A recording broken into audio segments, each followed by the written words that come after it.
तू इतना बड़ा कब से हो गया कि माँ के सामने किसी को लाके खड़ा कर दे और बोल मैंने शादी कर ली। अच्छा, तो अम्मा तुम्हें इस बात का गुस्सा है कि मैंने तुम्हें निकाह में शरीक नहीं किया? मुझे गुस्सा तेरी नाफरमानी और मनमानी पे है।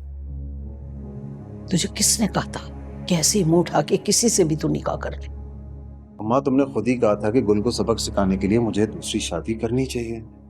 नहीं, मैंने ये नहीं कहा था कि तू अपनी मर्जी से शादी कर ले किसी से भी। मैंने ये कहा था कि मैं अच्छे खानदान की लड़की देख के तेरा निकाह करवाऊंगी। तो पिंकी भी तो खानदानी है, मैंने उसकी माँ की मर्जी से शादी की है। चल, खानदानी लड़कियां ऐसी थोड़ी होती हैं। खानदानी लड़कियां इज्जत से रुखसत होके ससुराल में आती हैं।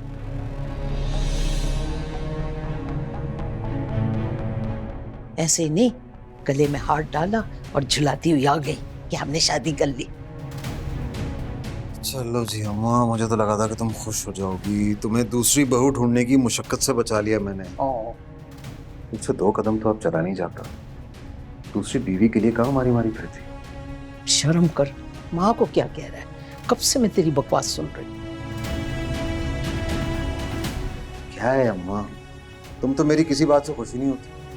मेरे अकल के दुश्मन, ये काम ऐसे नहीं होते हैं। बड़ी चांद पटक करनी पड़ती है। देखो, औरत ही से नस्ल आगे बढ़ती है।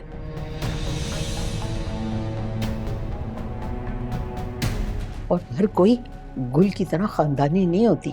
और ये तो शक्ल से ही मुझे कोई घटिया खानदान की लग रही है।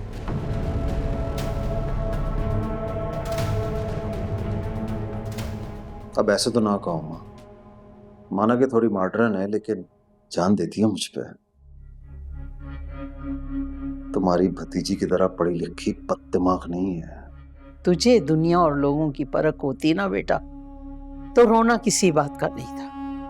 हाय हाय, तेरे बारे में जो रईस कहता है ना, वो बिल्कुल सही कहता है। इससे कुछ करवा लो, इसकी वही एक टांग के मुर्गे की तरह खड़ा रहेगा। एक टांग पे मुर्गा नहीं।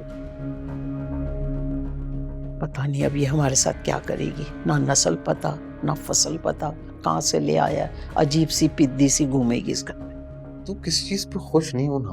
नहीं, मैं नहीं खुश होंगी। तुम लोगों ने मेरे को खुश रखा भी नहीं है। नमूनी पता नहीं आएगी, तुम्हारी सेवा करेगी। चुप चुप हो जा, चुप।